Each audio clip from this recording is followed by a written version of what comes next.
Once upon a time, a great monk was lying on his deathbed.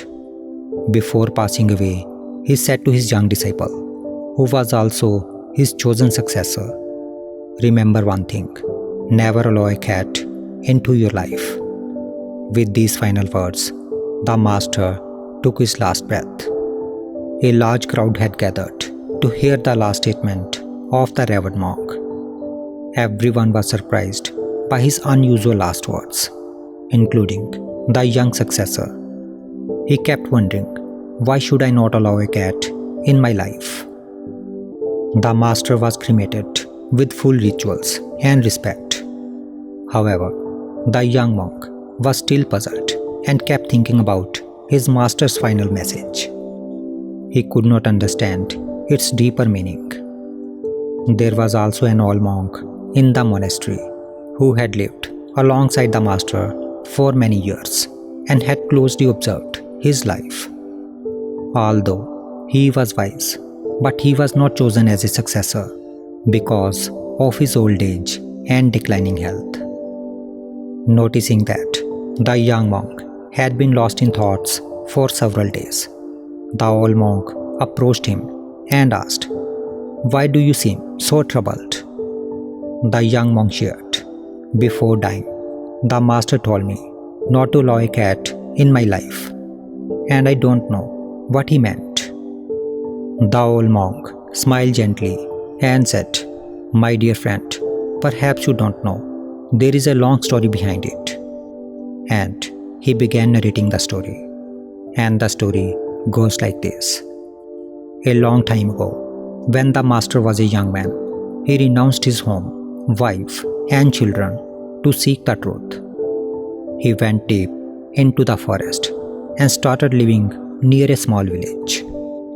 Every day, he would go to the village to beg for food.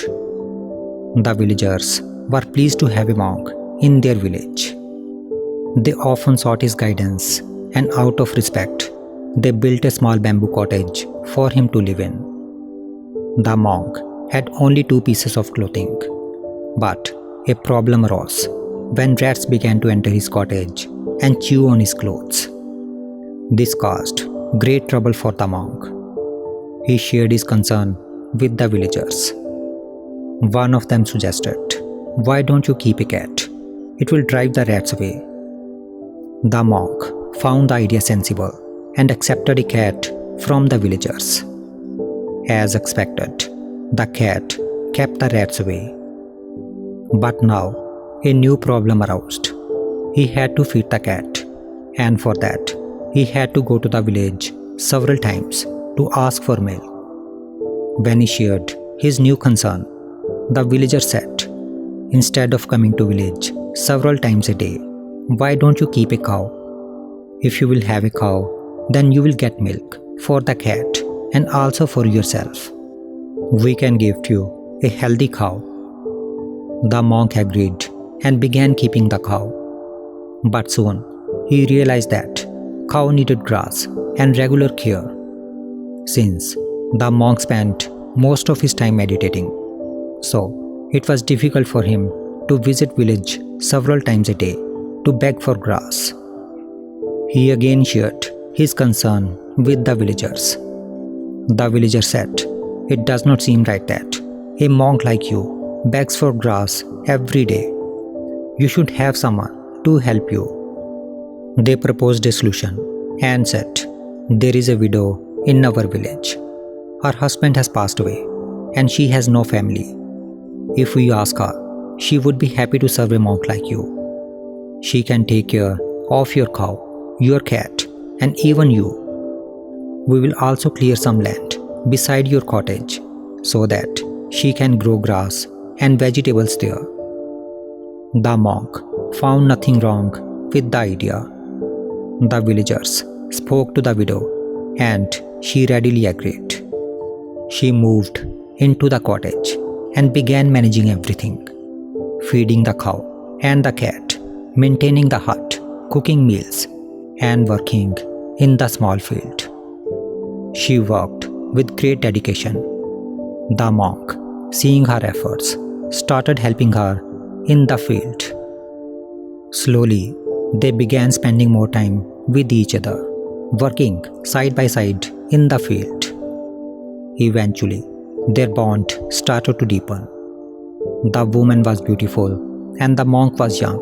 They were living under the same roof, and it was only a matter of time before they developed feeling for each other.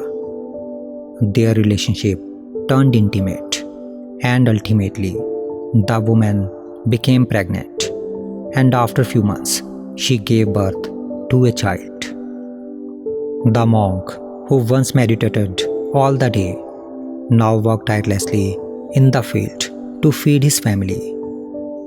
One day, after a long day of work, he sat down and thought, "What happened to me? I had renounced my family and the world to seek the truth. But this is the whole world again. I am once again living the same worldly life."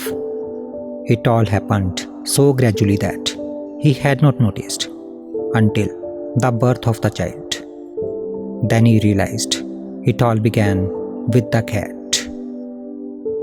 Finishing the story, the old monk looked at the young successor and said, "My friend, when the master told you not to allow a cat in your life, he was not literally talking about cats, but he meant never give your mind even the smallest indulgence or distraction.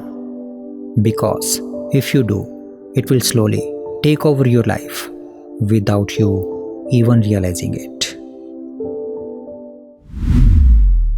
If we honestly look at our lives, we will see that many times we knowingly allow our mind to do things that we are aware are not right for us. We convince ourselves by saying, "Just only once, it won't become a habit." But that's where problem begins. The moment you give your mind a little freedom, it starts demanding more, and without even realizing, you fall into its trap. This is how addictions and bad habits take birth. Take the example of watching porn. Many youngsters start watching porn just for once, without the intention of becoming a slave to it.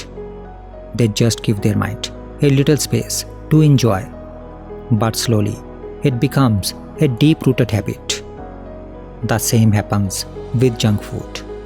We know it is harmful, yet we give in just once, and over time, it affects our health, energy, and our life. The mind is extremely powerful. It can be your best friend or your worst enemy. A well-controlled mind can take you anywhere you wish to go, while an uncontrolled one can drag you into places you never wanted to be.